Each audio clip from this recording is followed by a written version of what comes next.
Olá, pessoal, bom dia.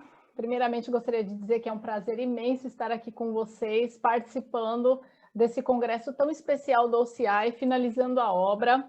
E eu quero dizer que você é muito bem-vindo à nossa programação, e eu confesso que eu estava ansiosa para poder compartilhar esse tema com vocês, que é um tema tão importante. Então, dentro da nossa programação, a gente vai ter pelo menos 2 encontros, que é onde a gente vai falar um pouquinho sobre a criação de ministérios e os aspectos jurídicos, e a criação de ministérios e aspectos contábeis. São assuntos de extrema relevância que, infelizmente, é pouco falado. E eu me considero muito privilegiada, como eu falei, em poder trazer um pouquinho de algumas orientações sobre esse assunto, para que a gente possa, então, avançar na criação de escolas missionárias, lifestyle centers e outros projetos, sempre de uma forma segura e organizada. Então, antes de começar a nossa palestra, eu gostaria de fazer uma breve oração. Santo Deus, obrigada, porque o Senhor nos deu esse privilégio e oportunidade de estarmos aqui hoje tratando de assuntos do teu interesse, e eu peço que o Senhor nos conduza agora nessa fala e que ela possa ser útil para todos os irmãos que estão assistindo, sempre, Senhor, para a honra e glória do teu santo nome, em nome de Jesus, amém. Bom, começando aqui, eu gostaria de compartilhar a tela com vocês, para a gente poder, então,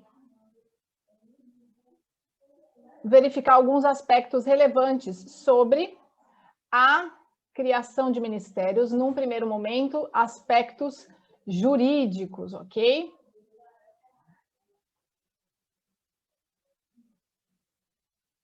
Vamos aqui, deixar a tela cheia. Pronto. Acredito que vocês estão vendo aí a tela cheia. Gente, esse congresso era para estar acontecendo 100% presencial, né? Eu confesso para você que eu já estava com a passagem comprada, com o hotel reservado. Eu estou falando aqui de Rondônia. Pois é, estou na cidade de Porto Velho, moro longe aí de São Paulo. Então, não foi possível estar junto com vocês, mas mesmo assim, a gente fez questão de continuar, de poder participar, porque a obra não pode parar, não é mesmo? Apesar desse caos que a gente está vivendo, a gente ainda tem que ser forte para avançar dentro daquilo que Jesus nos chamou. Mas, sem mais delongas, vamos começar então. Veja, criação de ministérios, aspectos jurídicos. Bom, é importante a gente começar inicialmente falando sobre o que é um ministério de apoio, né? Então, o ministério de apoio é aquele formado por membros leigos da Igreja Adventista do Sétimo Dia, com o objetivo de desenvolver projetos em consonância com as doutrinas da igreja na área de saúde, educação, assistência social, dentre outras áreas, né? Sempre visando a pregação do evangelho e o aceleramento da volta de Cristo. Então, eu gostaria de destacar alguns pontos nesse conceito que, primeiramente, é sempre formado por membros leigos, ok? Então, não necessariamente, e na sua maioria, a parte integrante dos ministérios de apoio não é formada por pastores ou pessoas investidas no ministério, não, são membros leigos, assim como você e como eu. Sempre em consonância com as doutrinas da igreja, e aí a gente depois vai puxar um comentário sobre os ministérios dissidentes. E qual é o objetivo desses ministérios de apoio? Acelerar a volta de Cristo e pregar o evangelho. Então, exatamente o que eu estou fazendo, o que você está fazendo, para que a gente possa, então, finalmente permitir que Jesus volte mais rápido, né? Mas é importante pensar que os ministérios de apoio, eles não se confundem, portanto, com ministérios dissidentes, né? Quem são os ministérios dissidentes? São aqueles que se levantam contra as doutrinas da igreja e os seus aspectos administrativos. Infelizmente, a gente sabe que ministérios dissidentes sempre existiram, desde a época da criação da nossa querida igreja, sempre existiam aquelas pessoas um pouco mais extremistas, radicais, perfeccionistas, que acabavam, então, distorcendo as doutrinas. Então, você pode se perguntar, eu sou um ministério dissidente ou não? Como que eu faço para saber? A questão é simples, é só pensar num ponto de exclusão. Você tem ido contra as doutrinas da igreja, você tem ido contra os aspectos administrativos. Se a resposta é negativa, portanto, você não é um ministério dissidente, você é um ministério de apoio. Bom, como que se forma, então, de maneira regular, os ministérios de apoio? Então, é comum, muito comum, que o ministério nasça na informalidade, onde as pessoas dos fundadores se confundem com o próprio ministério. Nesse caso, nós temos um ministério constituído por pessoa física. Então, começa ali na melhor das boas intenções e não existe nenhum tipo de separação. Então, o ministério acaba sendo a personificação do dono, do fundador. Quem é, portanto, uma pessoa física? O termo pessoa física, ele é um termo jurídico que se refere a todo ser humano com vida. Então, a partir do momento que a pessoa nasce, ela é definida já como uma pessoa física, possuindo seus devidos direitos e deveres, só deixando de ser designada por esse nome quando ela morre. Então, não é à toa que você tem um CPF, né? Cadastro de pessoa física. No Brasil, cada pessoa física recebe um número de identificação. Mas o ideal é que o Ministério se constitua no formato de pessoa jurídica, porque assim não haverá mistura de responsabilidade entre as finanças e obrigações dos seus fundadores com as do Ministério, ok? Mas afinal, o que é pessoa jurídica? Em que consiste isso? Então, a pessoa jurídica, ela é uma entidade criada pelo direito. Então, ela é uma ficção jurídica, algo que as pessoas criam. Geralmente criada por um grupo de pessoas, né, constituída por um grupo de pessoas, a quem a lei confere personalidade jurídica para atuar na ordem civil, tendo direitos e obrigações como uma pessoa natural, como uma pessoa física. As principais formas de pessoa jurídica no direito brasileiro são as fundações, as associações, as sociedades, partidos políticos e organizações religiosas. É importante que fique claro que a pessoa jurídica é uma ficção criada pelo ser humano. Então, nós temos a pessoa física, que é a pessoa natural, que nasce com vida e que se chama pessoa física até que morra, e nós temos um outro tipo de pessoa, que é a pessoa jurídica, que é algo que uma pessoa física criou, e essa pessoa jurídica, ela passa a ter direitos, passa a ter obrigações, e a gente vai estudar um pouquinho mais sobre essa figura da pessoa jurídica, que é a figura ideal para que os ministérios sejam constituídos. Afinal, qual é o formato ideal para que a gente tenha um ministério de apoio? Dentre essas que eu trouxe aqui, fundação, associação, sociedade, afinal, qual será o melhor formato? E a resposta, o melhor formato é que seja constituído como uma associação. Ótimo. Seguindo aqui, mas afinal, o que é uma associação, né? Então, uma associação é uma pessoa jurídica, como a gente falou, composta da união de pessoas que se organizam com fins não econômicos, não lucrativos. Então, o elemento principal de uma associação são as pessoas. E a associação não pode ter fins lucrativos, não pode ter fins econômicos. Mas aí fica a pergunta, não pode ter fins econômicos, mas pode ter lucro? Ou será que é a mesma coisa? A resposta é sim, pode ter lucro. O que ela não pode é distribuir esse valor de lucro entre os seus associados. Então, todo lucro que entrar na associação, ele precisa ser reinvestido naquela atividade. Então, por exemplo, a associação é uma associação de assistência social e que ela resolve produzir biscoitos ou cookies para poder complementar a sua renda. Ela pode vender coisas? Com certeza pode. Agora, todo o lucro que advir da venda desses biscoitos não pode ser repartido entre os seus associados, entre a sua diretoria, mas esse lucro precisa ser reinvestido na atividade daquela associação, que no caso é de assistência social, ok?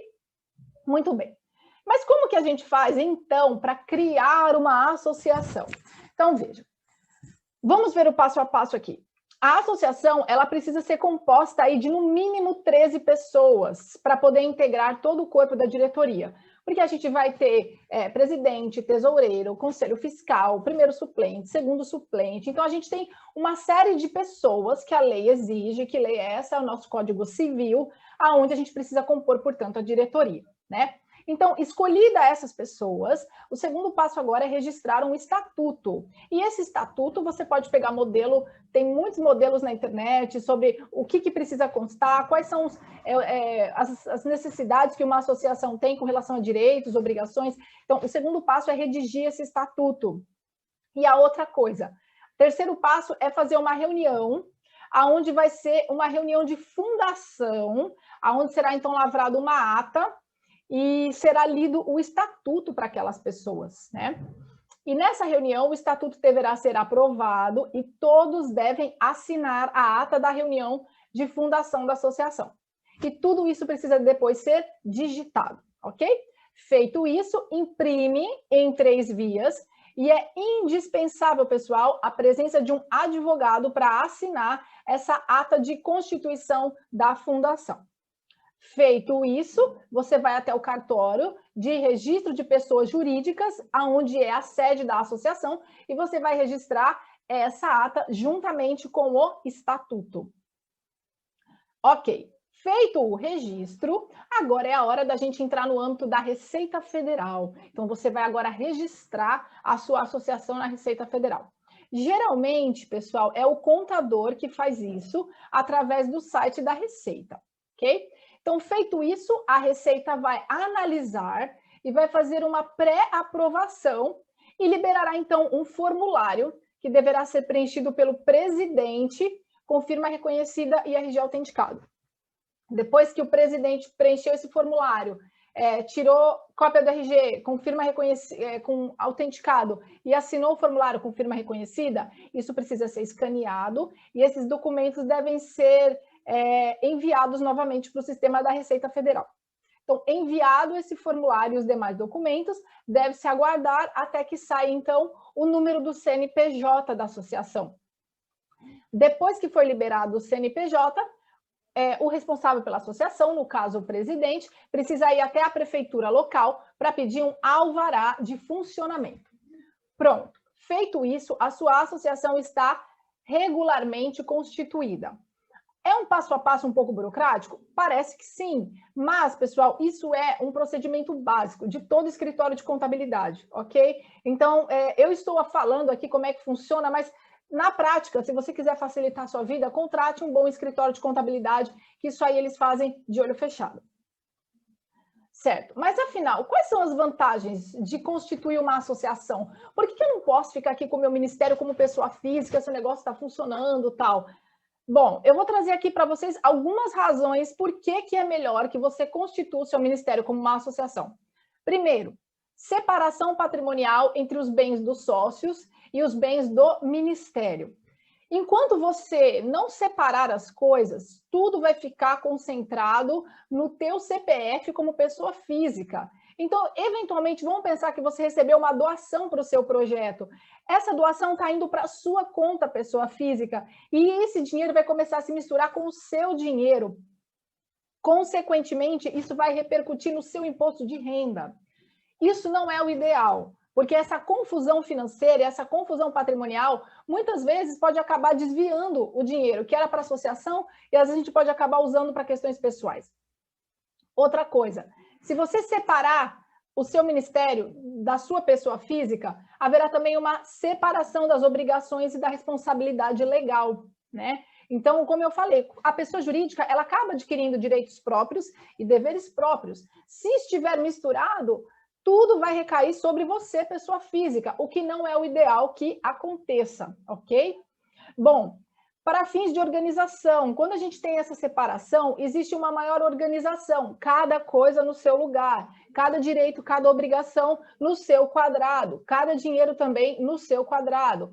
E quando você faz essa separação, consequentemente, você ganha maior credibilidade perante terceiros, doadores, né? Ali, até avançando ali, ó, o aumento de chance de arrecadar doações. Porque imagina, às vezes alguém quer investir no seu ministério e a pessoa vê que o ministério é você, isso não passa muita credibilidade. A pessoa não vai confiar muito. Agora, quando ela vê que existe, sim, uma pessoa jurídica constituída, com conta bancária própria, às vezes até com e-mail próprio, não parece, pessoal, mas os investidores, eles olham todas essas coisas. Então, é importante separar os mundos e, portanto, você ganha mais credibilidade para conseguir doações, com certeza. E essa última vantagem aqui é muito relevante, a possibilidade de arrecadar recursos públicos, né? Então, veja, como Ministério de Apoio, a gente precisa de ajuda. Muitos ministérios começam sem recursos, sem dinheiro, sem condições, e a gente fica muitas vezes dependendo de doação daqui, doação dali, mas você sabia que o governo municipal, estadual e até a União tem um fundo específico separado para investir em associações? Pois é, tem. Mas como assim? Eu não sabia, ninguém nunca me falou isso. Pois é, tem. Só que para que essa associação possa receber os recursos públicos, ela precisa estar regular e legalmente constituída. Até coloquei aí, ó, o título de organização social e organização social de serviços, organização social de serviços. Então, veja, o que é OS e o que é OCIP, Organização Social de Serviço Público. Nada mais é do que um título que a associação ou uma fundação recebem por meio de lei, aonde fica atestado que ela tem relevância para aquele ente federativo. Então, por exemplo, eu tenho um Ministério de Apoio na cidade de Bauru, interior de São Paulo. E o meu Ministério de Apoio, ele cuida de crianças carentes. E eu quero pedir um título aí de organização social, por exemplo, né? Então, como que eu faço? Você precisa ir lá no seu município, procurar um vereador e pedir para que ele faça um projeto de lei, aonde será proposto ali na Câmara dos Vereadores que a sua associação receba esse título de organização social, por exemplo. E aí, se isso for aprovado, você recebe o título e, consequentemente, estará apto, habilitado a receber recurso público. Então, claro que existe uma série de burocracias, existe uma série de análises da documentação, mas ser uma associação regular já é o primeiro passo. Então, essa daí é uma das grandes vantagens de ser uma pessoa jurídica regularmente constituída, né? E se eu quiser um título de OS ou de OCIP do Estado, você precisa procurar um deputado estadual, ele vai fazer um projeto de lei, e se você conseguir, você consegue também no âmbito do Estado agora receber recursos. Você pode tentar isso no âmbito do município, do Estado e da União. Se você conseguir os títulos dos 3 entes federativos, já pensou que maravilha você conseguir recurso do município, do Estado e da União Federal? Pois é, só que para isso você precisa ser uma associação regularmente constituída. Muito bem, essas são as vantagens que a gente tem de ser um projeto, um Ministério de Apoio no formato de associação. Bom, temos também algumas questões contábeis, né? E essas questões contábeis, eu já fico aqui convidando você, fica aqui o convite para você se organizar para a nossa segunda palestra, tá? Que a gente vai falar então dos aspectos contábeis das associações, que é a parte 2 de tudo isso que eu estou falando. Reserve um tempinho aí, provavelmente a palestra vai ser no domingo, para que a gente possa estar junto e eu possa me aprofundar ainda um pouco mais sobre essas questões das vantagens, ok? E outros temas relevantes também. Ok. Vamos falar um pouquinho agora sobre o corpo de colaboradores da nossa associação do Ministério de Apoio, né? Então, bom, quem são as pessoas que trabalham, que podem trabalhar numa associação, né? Talvez aí no seu Ministério de Apoio. Podemos ter funcionários contratados, e quem vai reger esses funcionários é a consolidação das leis do trabalho, portanto, eles serão regidos pela CLT como qualquer profissional contratado. Nós também temos a possibilidade de ter estagiários no nosso Ministério de Apoio, e ele vai ser regido pela lei específica, que é a lei do estágio, que é a lei 11.788 de 2008. Nós temos também a figura do voluntário, na lei 9.608 de 98, e nós também temos o prestador de serviço, que pode também atender o nosso Ministério de Apoio, que é regido por Código Civil e leis esparsas, tá? E eu fiz questão de destacar aí os voluntários, porque eu sei que a maioria dos ministérios de apoio é movida pelo voluntariado, né? Então, é sobre essa figura que a gente vai falar um pouquinho mais agora. Como será que essas questões de voluntariado devem ser regidas quando a gente fala em Ministério de Apoio?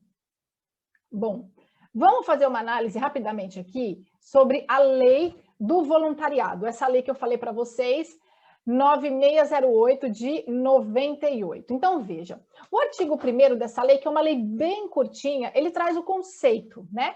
Então, o que é serviço voluntário? Então, veja, serviço voluntário, para os fins desta lei, é atividade não remunerada, prestada por uma pessoa física, então você já sabe o que é pessoa física, a uma entidade pública de qualquer natureza ou a uma instituição privada de fins não lucrativos, que tem objetivos cívicos, culturais, educacionais, científicos, recreativos ou de assistência à pessoa. Muito bem. Alguns pontos importantes que eu destaquei aqui. Primeiro, o serviço voluntário é uma atividade não remunerada. hora. Quer dizer, então, que eu não posso pagar nada para o meu voluntário? Segura essa pergunta, que a gente vai analisar essa questão da remuneração mais para frente, e você vai entender o que significa essa expressão não remunerada. Prestado por pessoa física, portanto, a gente verifica que não pode ser o quê? Pessoa jurídica que presta serviço voluntário, mas é só pessoa física. Instituição privada sem fins lucrativos. Pode ter lucro, lembra que a gente falou? Pode ter lucro, só não pode dividir o lucro entre os seus associados e diretoria, ok? E quais são as finalidades dessa instituição privada? Cívicos, culturais, científicos, recreativos, assistência à pessoa e por aí vai, ok? Então, veja aqui, ó, exatamente, vamos reforçar esses conceitos do que eu falei. Portanto, quem é o sujeito ativo do voluntariado? Quem é que pratica o voluntariado? Apenas pessoas físicas, ok? Apenas pessoas físicas. Quem recebe o trabalho voluntário? Quem é o sujeito passivo, portanto, que recebe o voluntariado?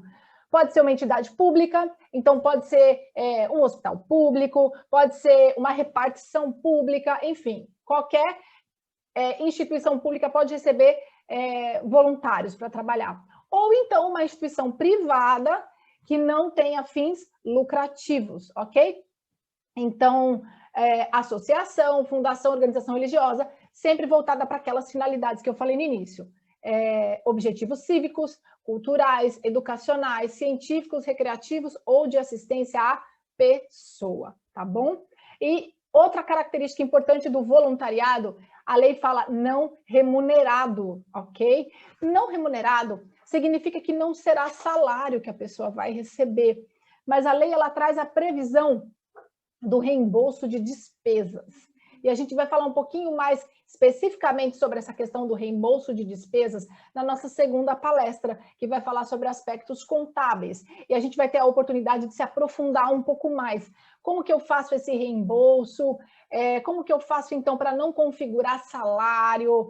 Qual será o limite desse reembolso? Tudo isso a gente vai falar no momento oportuno, ok? Bom, então, assim, o trabalho voluntário, ele não gera vínculo empregatício, nem obrigação de natureza trabalhista, previdenciária ou afim. Portanto, ele é algo voluntário, né? Se feito da maneira correta, ele não vai gerar vínculo empregatício, ele não vai gerar nenhuma questão trabalhista e também nenhum vínculo previdenciário ou nada dessa natureza, ok? Então, esses aspectos, eles são importantes dentro do voluntariado. E a pergunta que fica mas se não é um contrato de trabalho, se não é um contrato de estágio, como que a gente regulariza a presença do voluntário dentro do projeto? Então, a lei traz essa resposta e ela diz que nós devemos fazer um termo de adesão, ok? Um termo de adesão, que eu vou agora mostrar para vocês o modelo, eu vou parar de compartilhar essa tela e eu vou compartilhar com vocês a tela do termo de adesão, para vocês verem um pouquinho como é que funciona o termo de adesão. Então, dá uma olhada aqui, ó. Esse termo de adesão que a gente está compartilhando é um termo que a gente usa aqui onde eu trabalho, ok? Eu acho que eu nem acabei me apresentando, mas eu trabalho num projeto da igreja que se chama Centro Educativo Vida e Saúde, aqui na Associação Norte de Rondônia e Acre. Aqui a gente trabalha numa escola missionária. E esse é o termo aqui que a gente trabalha em parceria com a ADRA também, né? Que a gente usa para poder regulamentar a presença do voluntário aqui no nosso meio. Então, veja, termo de adesão ao serviço voluntário da ADRA, né? Então, você teria que colocar o nome do seu projeto, e aqui está todo o modelo, então tem a qualificação das partes, do projeto que está recebendo e da pessoa que vai participar. Aqui fica tudo regulamentado, expressamente dizendo que não gera vínculo empregatício, de acordo com a lei do voluntariado, né? Todas as despesas pessoais, quem que vai arcar com as despesas é o voluntário, é o projeto. Também é importante que conste no termo a data de início, a data de término do serviço que vai ser prestado, o local aonde será resolvido litígios, caso haja algum litígio dentro do serviço voluntário. Enfim, tudo que vocês acharem relevante no desempenho da atividade aí no seu projeto, no seu ministério, é importante constar nesse termo, ok? Então, no caso aqui, olha, Para fins de trabalho dentro da ADRA, eles criaram uma cláusula que fala sobre visto para estrangeiros, né? Porque a ADRA muitas vezes recebe pessoas de fora. Então, o visto para estrangeiros, eles acharam relevante colocar. Se isso não for relevante no seu projeto, você não coloca. Outra coisa que eles acharam interessante é sobre o custo de deslocamento, né? Que no caso aqui, todo o custo de deslocamento, quem arca é o voluntário e não o projeto. Calendário de vacinação, eles também acharam interessante falar sobre essa importância das vacinas, né? E algumas regras que o projeto acha pertinente. No caso aqui, eles colocaram, por exemplo, regras anti-álcool e drogas, e você pode colocar o que você quiser nesse termo, ok?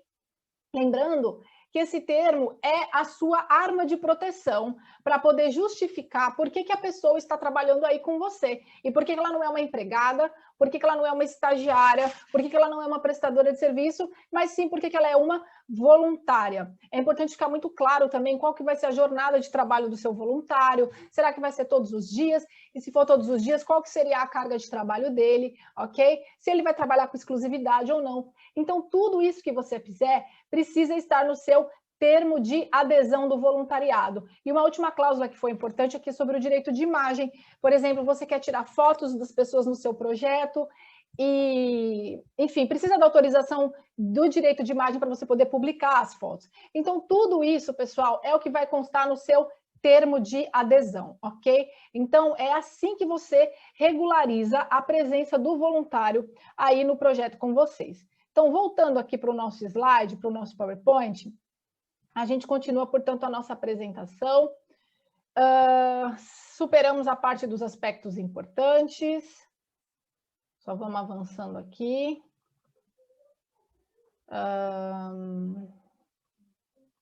Opa, peraí que avançou demais. Beleza. Então, assim, ó, estipêndio para o voluntário, Veja, a lei permite, como eu falei, ela permite reembolso de despesas previamente comprovadas para o seu voluntário. Lembrando que isso não é salário, ok, pessoal? Isso não é salário, ela permite o reembolso de despesas. Mas para que isso aconteça, são necessários alguns procedimentos, que a gente vai ver mais em detalhes na nossa segunda palestra. Mas só para dar uma palhinha para vocês, como é que funciona? Então, o voluntário, ele faz os seus gastos e ele precisa ter esses gastos todos comprovados com nota fiscal. E aí, depois, ele vai até você, que é o líder do ministério, com as notas fiscais, e aí ele será reembolsado desse valor que ele teve para o desempenho do serviço voluntário. Reembolsado até quanto? Até o valor que você, como líder do ministério, definir. Aonde? No termo de adesão, ok?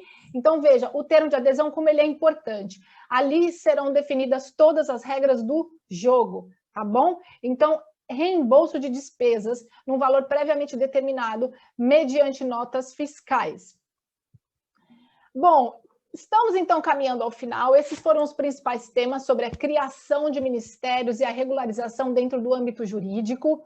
E eu quero deixar o convite para você, para que você se organize, mais uma vez eu repito, para estar conosco mais uma vez na nossa próxima palestra, onde a gente vai entrar então agora de maneira mais profunda sobre os aspectos contábeis, ok? Aspectos contábeis da criação de ministérios. Então, a gente vai falar sobre o quê? A gente vai falar sobre abertura de conta bancária da associação, lançamentos contábeis da sua associação, tributação, cautela com o voluntariado, falar um pouquinho sobre a importância do seguro para os seus voluntários, reembolso de despesas, onde a gente vai falar um pouquinho mais sobre as notas fiscais, será que pode recibo, será que não pode?